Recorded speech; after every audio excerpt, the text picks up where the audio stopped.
इसमें सेक्टर प्रभारी आदरणीय तिलक राम तिलक भाई, आदरणीय गुड्डू पठान जी, जनाब रहमान साहब और यहाँ के हमारे सम्मानित जनाब अहमदुल्ला साहब, जनाब खुर्शीद अहमद साहब, रशीद अहमद साहब, जनाब अब्दुल वफा साहब, मोहम्मद एहसान साहब, अब्दुल रज्जाक साहब, हरिद्वार साहब, रवि गौतम साहब, मोहम्मद असद साहब, हमारे बीच में हमारे पंचायत प्रतिनिधि माननीय प्रधानगढ़ फैसद माननीय प्रधान इंदल कुमार जी, इस्लाम नगर के माननीय प्रधान मोहम्मद अजहर साहब, खड़िया के माननीय प्रधान जी आदरणीय राम सनाई गुप्ता जी, अशफाबाद के माननीय प्रधान परमेश्वर यादव जी, हड़ा के माननीय प्रधान मोहम्मद अजीज साहब और जो भी सम्मानित यहाँ पे जिनका नाम मैं नहीं भी ले पा रहा हूँ, जनाब मोहम्मद सलीम साहब, हमारे बड़े भाई यहाँ बैठे हैं। मैं अपने दिल की गहराइयों से मैं स्वागत और खैर मकदम करता हूँ। अफजाल भाई, जनाब अफजाल साहब भी, मैं उनका भी खैर मकदम करता हूँ। आज हम लोग गुजारिश करने आए हैं आप सब लोगों से कि जो देश की हालत है वो कुछ छुपा नहीं है। आज पावर आपके पास है। 3 तारीख को बटन आप दबा देंगे तो पावर डेलीगेट हो जाएगा। जो 3 को देंगे और 10 को गिनती होगा। जो चुनाव जीतेगा वो विधायक बनेगा, मिनिस्टर बनेगा, उसके लिए हवाई जहाज भी खड़ा रहता है। तो वोट देने से पहले भी जरूर आप सोचिए समझिए कि किस पार्टी को, किस व्यक्ति को वोट हम दे रहे हैं, इस क्षेत्र के विकास के लिए काम करेगा कि नहीं करेगा। क्योंकि 5 साल जो दिक्कतें होती हैं, आप जो भी परेशानियां झेले हैं, आज ये वक्त है आपका सरकार का, पार्टी का हिसाब लेने का। हम बहुजन समाज पार्टी के कैंडिडेट हैं आफ्ताब आलम। हम आज अपनी बात कहेंगे आपसे। मेरी बात अच्छी लगे तो आप हमें वोट दीजिएगा, क्योंकि ना हमें ठेकेदारी करना है, ना हमें एक चौनी लेना है। यहाँ पे सुई की नोक के बराबर भी हमें कमीशन खोरी नहीं करना है। हमारे घर का कोई बच्चा नहीं आएगा। अगर खलीलाबाद में मैं कदम रखा हूँ तो पूरा खलीलाबाद सारे वर्गों का परिवार आफ्ताब आलम का परिवार होगा। साथियों, इस क्षेत्र में जो आज हम चल के आ रहे हैं, रोडे की जो हालत में देख रहा हूँ वो कुछ छुपा नहीं। तप्पा उजियार के किसी भी इलाके में चले जाइए, खलीलाबाद के किसी भी इलाके में इंसान जो है अगर प्रधान भी बनता है तो भी सोचता अपने गांव में हम कुछ कर दें। लेकिन यहाँ के माननीय विधायक लोग, अफसोस इस बात की है कि विधायक के रूप में काम की कि ठेकेदार के रूप में काम की। अगर वो समस्या यहाँ क्षेत्र का कागज पे लेके जाते, शासन में हाउस में बात उठाते, रिकॉर्डेड चीजें निकालते और अपने लाइन डिपार्टमेंट के जो विभाग है अगर एक काम लाते तो 1 साल में 70 काम होता, 70 विभाग से। और 70 गुणे 5 कर लीजिए तो 7 बजे 35 350 काम दिखना चाहिए। साथियों, अगर एक काम नहीं दिखा तो ये मानिए कि वो विधायक नहीं, वो ठेकेदार थे। वो 2 करोड़ 10 करोड़ पाया, 40% कमीशन पे, 50% कमीशन पे वही फर्जी स्कूल चलाते हैं। कहने को स्कूल है, अब पीछे 10 कमरे में दारू का जो है अंग्रेजी बोतल पैक हो रहा है, फर्जी लेबल लगा के। इनके गोरख धंधे जो हैं कुछ छुपा नहीं है। ये बड़ा इलेक्शन है, एक सांसद का बड़ा इलेक्शन होता है जो दिल्ली में बैठता है लेकिन उसके पास पावर नहीं होता है। सांसद जो केंद्र का मिनिस्टर होता है, 2-4 मंत्रियों को छोड़ दीजिए तो सारे मंत्रियों को राज्य को पैसा देने का पावर है, लेकिन राज्य में खर्च करने का पावर जो ये 3 तारीख वोट डालेंगे, जो विधायक मंत्री बनेगा उसको पावर डेलीगेट होता है। सांसद भी दिल्ली से आके यहाँ के मंत्रियों से 2-2 दिन बाद नंबर मिलता है लोगों को। इतनी बड़ी पावर है। आप ही मजबूत नेता बनाते हैं, क्षेत्र को मजबूत करने का काम आप ही करेंगे। हम आज आपसे बताना चाहते हैं, 4 बार हमारी सरकार रही है बहन सुश्री मायावती जी का, और सपा के लोग आते हैं कहते हैं मायावती जी बीजेपी के साथ चली जाएंगी। चली गई है, चली गई थी और चली जाएंगी, यही तो क्वेश्चन है। बाकी ये नहीं बताएंगे कि 3 लड़कों का हमने हत्या करवाया यहाँ पे, ये नहीं बताएंगे कि हमने मदरसा ढावाया यहाँ पे, ये नहीं बताएंगे कि हम बीजेपी में मलाई काट के आए हैं। अब हम मुसलमानों को कह रहे हैं, मुसलमान भाइयों वोट दे दीजिएगा, नहीं तो अगर बीजेपी आ गई तो आप बर्बाद हो जाओगे। अरे ये किसको कह रहे हो? हमारा समाज ना कोई उसका डीएम है, ना कोई कलेक्टर है, फिर भी अल्लाह रब्बुल इज्जत के करम से गोश्त रोटी खाता है। साथियों, आप हमें डराओगे। आप ये नहीं बता रहे हो मदरसा क्यों गिराने का काम आपने किया। आपने ये नहीं बताया 3 बच्चे रेलवे क्रॉसिंग पे लाश मिली। आपने ये नहीं बताया कि 40% से ऊपर लूट किया। ऐसे लोगों को अगर आप सोचेंगे नहीं, समझेंगे नहीं, ये नुकसान आपका करेंगे। ये सपा के लोग कहते हैं मायावती जी बीजेपी के पास चली जाती हैं, बीजेपी के पास कभी मायावती जी नहीं गई। जब बीजेपी की सरकार बना तो जैसे आज 10 वोट पड़ेगा, गिनती होगा 3 को, अगर संख्या नहीं आता है तो मायावती जी अपनी अडिग थी, भारतीय जनता पार्टी ने समर्थन दिया था। बहन मायावती जी गई नहीं थी, समर्थन दिया था कि भैया दोबारा चुनाव ना हो। तो मायावती जी ने अपने वसूल मुद्दों पे चलाया, वसूल मुद्दों पे चलाया। कोई प्रदेश में खड़ा हो कि ये कह दे कि किसी वर्गों में दंगा हुआ हो तो आफ्ताब आलम की सारी बात वापस। कोई ये खड़ा हो कि कह दे कि मेरी अकलियत समाज पे एक खरोच आई है तो आफ्ताब आलम की बात वापस। 10.5 लाख नौकरी मिला, 10.5 लाख में सरकारी नौकरी मिला। आज बच्चे भी जो है, जो सफाई कर्मचारी हैं, वो तनख्वाह 36,000 रुपए पाते हैं। कम से कम उसका बच्चा 2 रोटी पाता है कि नहीं पाता है। रोडें बनी साथियों, दंगा फसाद नहीं हुआ, लाइन आर्डर चुस्त रहा। और समाजवादी पार्टी वाले ये क्यों नहीं बताते हैं कि हमारे अखिलेश भैया जो है सुनील सिंह यादव को भेज दिए, जो दाढ़ी नोचने की बात करते थे, जो कब्र से निकालने की बात करते थे। ये क्यों नहीं बताते कि कुरान शरीफ को हाथों से जलाया है सुनील सिंह ने? ये क्यों नहीं बताते हैं कि बाबरी मस्जिद को शहीद करने वाले कल्याण सिंह को ज्वाइन कराया? साक्षी महाराज जो बाथरूम में ईंट लगाने की बात बाबरी मस्जिद को ईंट क्यों करता था, उसको ज्वाइन कराया, मोदी को शुभकामना दिया। और ये क्यों नहीं बताते हैं कि मुलायम सिंह की सगी बहू अर्पणा यादव बीजेपी में भाग गई? तो डकैती आप करो, चोरी आप करो, इल्जाम लगाते हो बहन मायावती जी पे। अरे बहन मायावती जी ने अपने राज में अल्पसंख्यक विभागे बनाया। जो आज मौलवी मौलाना मुदर्रिस फाइल लेके जाते हैं, उसको बनाया किसने? बहन मायावती जी ने। गठन कर दिया अल्पसंख्यक विभाग, सेपरेट विभाग। बहन मायावती जी ने जो है, आज जो हम कहते हैं इनामुल्लाह बाबू डीएम ऑफिस में है, हम कहते हैं गुफरान भाई जो कचहरी में है, इसको रखा है तो बहन मायावती जी ने अपनी सरकार में उर्दू अनुवादक रखा था कि नहीं रखा? जो आज हम नात रिश्ते जोड़ते हैं, बहन मायावती जी ने उर्दू अरबी फारसी यूनिवर्सिटी बनाया, हज हाउस बनाया, और नसीमुद्दीन सिद्दीकी साहब को 18 विभाग का मंत्री बनाया। ऐसी नेता जो सारे वर्गों के साथ अखिलेश समाज को सम्मान में लेकर चली, ऐसी नेता जो लाइन आर्डर, जो एक मुस्लिम समाज का घर गिरा रहे थे सांसद उमाकांत रमाकांत यादव आजमगढ़ के, उनको बंगले पे बुला के जेल में डाला था। राजा भैया के बाप को, राजा को जेल में डाला था। ये नहीं कोई बताता है, ये भ्रमित करते हैं।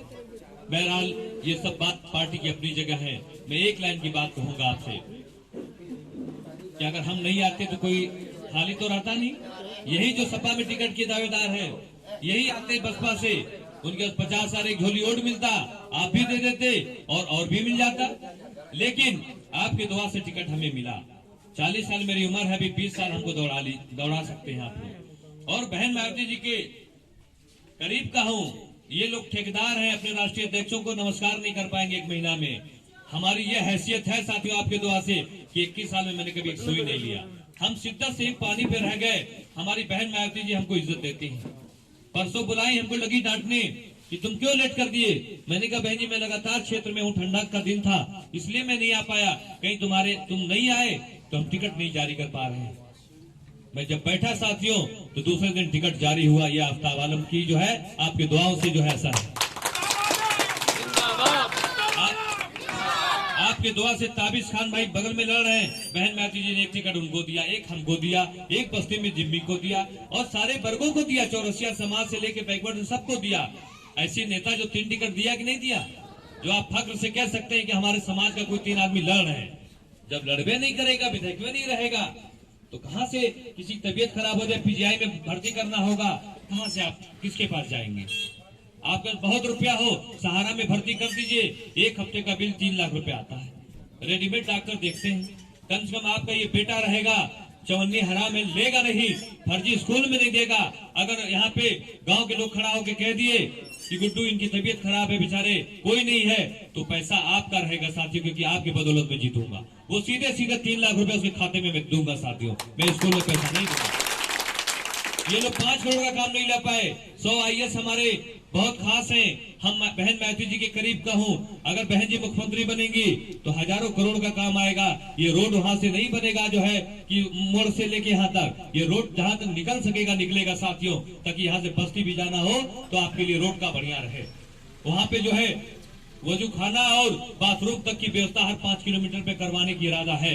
कि आपने दुआ दिया तो रास्ते में भी जो है कहीं आप फारिग हो लीजिए, कहीं वजू बना लीजिए, कहीं नमाज पढ़ लीजिए साथियों।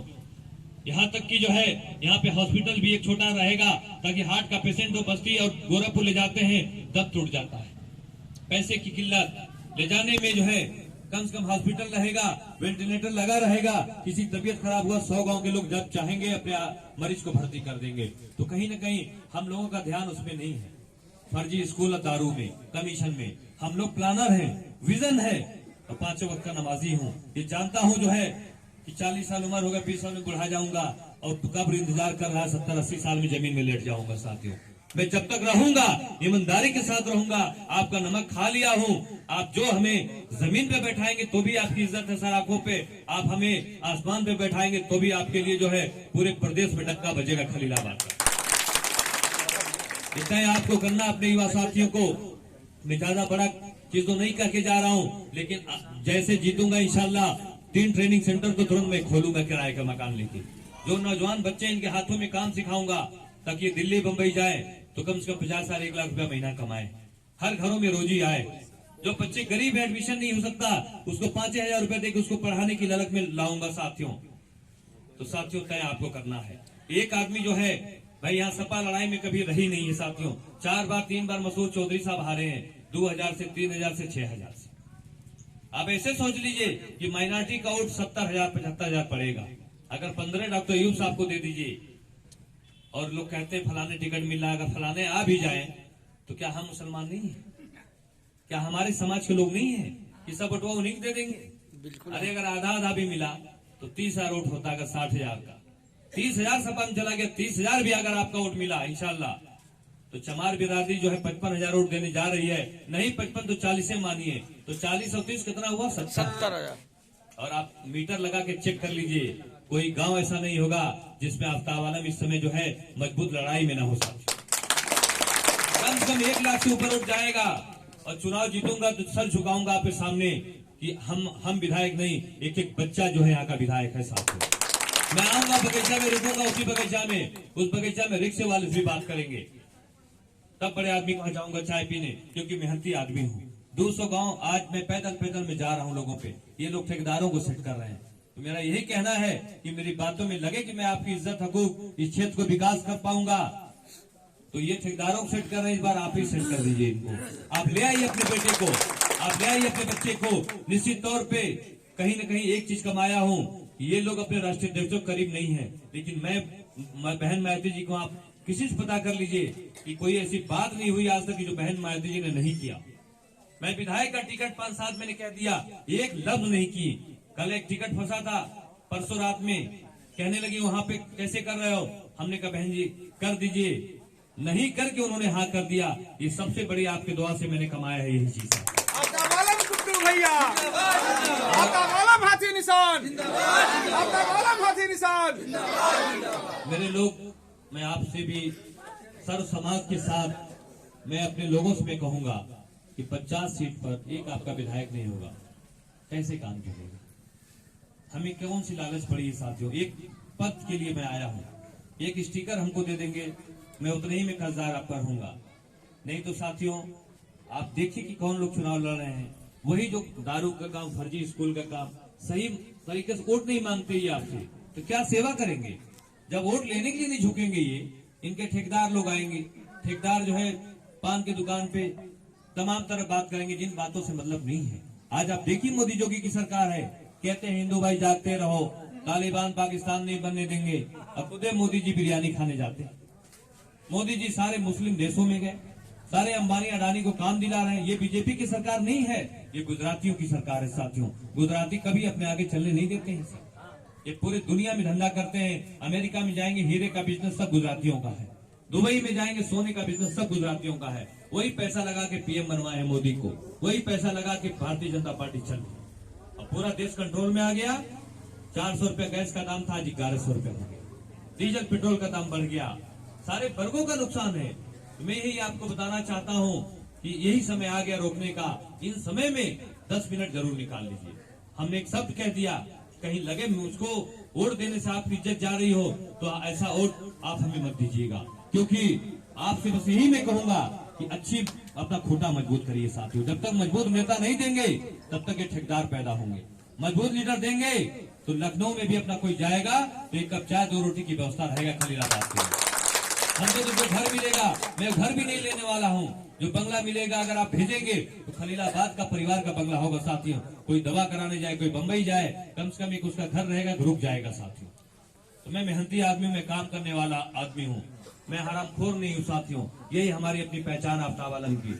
ये लोग कहते हैं मैं योगी से लड़ूंगा, मैं तो योगी से लड़ा। 2.5 साल मुझको जेल में डालने के लिए 16 इंस्पेक्टर लगाया था।